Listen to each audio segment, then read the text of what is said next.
Well, I think it really depends on what has happened before the time of the separation. When children have been raised in families where they have relationships with both parents, then it's to their benefit to maintain contact with both parents after the separation.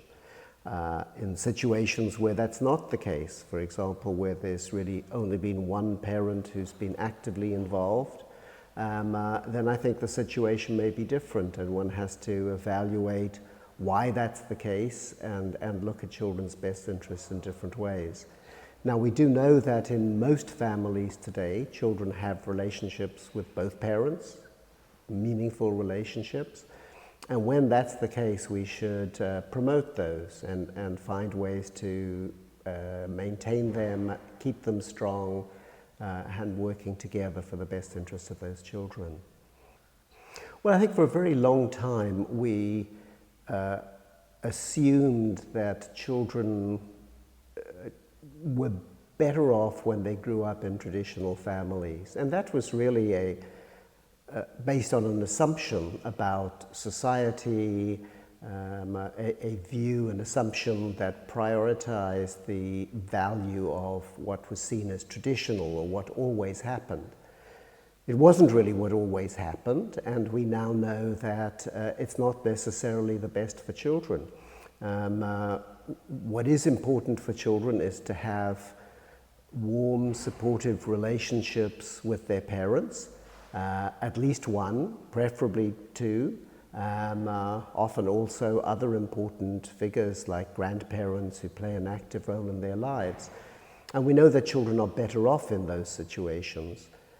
We also know now, which we didn't before, that it's not very important what gender the parent is, and it's not very important what their sexual orientation is. So children can do well with two mothers or two fathers, or a male and female parent, provided those parents provide the kind of support and love and care that the children need. So what's important really is the way those parents behave, not the other features of their relationship, not their sexual orientation, not their gender, not their values particularly.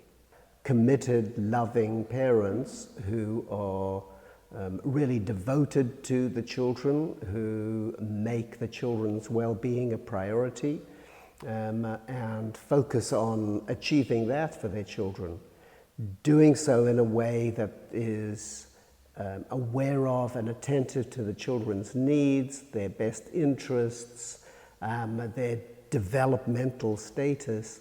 Those are all the ways in which we see parents promoting children's well-being. So it really has to do with the dynamics of interaction within the family, rather than, as I said before, the structure of the family, the other aspects of the parents' behavior. What's really critical is that commitment to the children's well-being. Well, of course, for everybody, testifying in a legal proceeding can be very stressful, and that's particularly so for young children who are unfamiliar with the procedures, who are unfamiliar with the institutions, who are unfamiliar with the rules.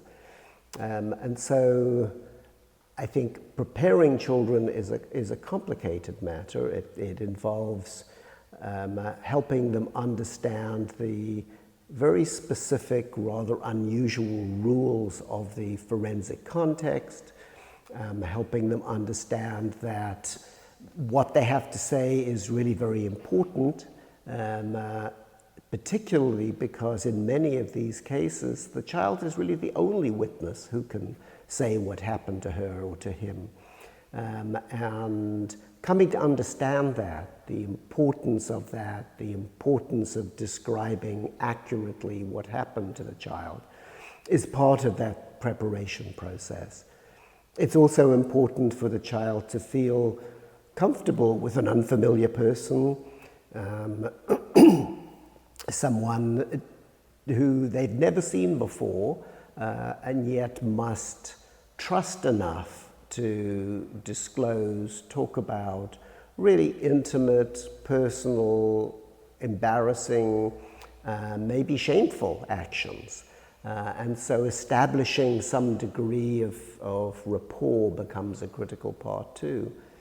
And finally, it's important for the person that they're interacting with to really show by their behavior that they really do see the child as the expert, and let the child talk, provide a platform for the child to say what she remembers, allow them to say what they don't remember, and not push them to provide more information than they can accurately remember, and not push them in ways that imply that the child is unable to really describe those experiences themselves. And we know now from many years of practice and research that it takes a long time for interviewers to develop those skills and to learn how to conduct interviews in that way. It's not necessarily the way we interact with children, or indeed with other people in most contexts. And so developing those skills and being able to judge what you've done, see what you might have done better, talk to peers about how you could approach things differently. These are part of this slow process of developing those skills. And I think we now know much better how to do that, what sorts of questions to ask, what to avoid doing than we did before. Well, with children as with adults, there are no magic ways to be sure somebody's telling the truth or not telling the truth. There's been many years of people saying that somebody who fidgets while talking is telling a lie, or when they do this, it means they're telling a lie. And that's nonsense. So there are no straightforward ways. What we can do is try to use the sorts of questions that we know are more likely to elicit accurate information. Those are open questions that place the burden on the child to describe what she remembers best, to avoid placing pressure on them, to avoid encouraging them to guess, to avoid using questions that imply to the child, well, I know what really happened, so you can just follow my lead. These are all the things we know to avoid. And at the end, we can only look at the totality of what the child says and ask, is that amount of information what we would expect for a child of this age? Is the account coherent? Does it work together? Does it seem plausible?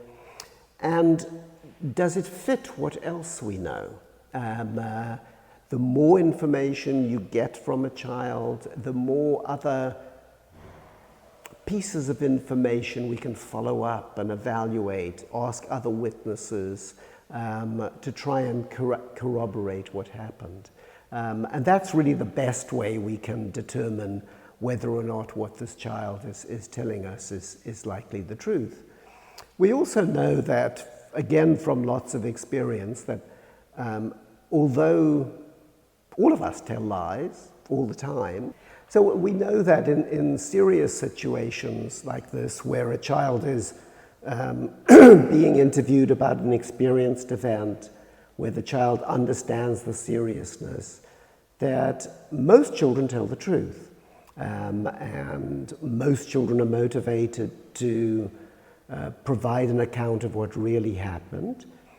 They may sometimes be trying to protect other people.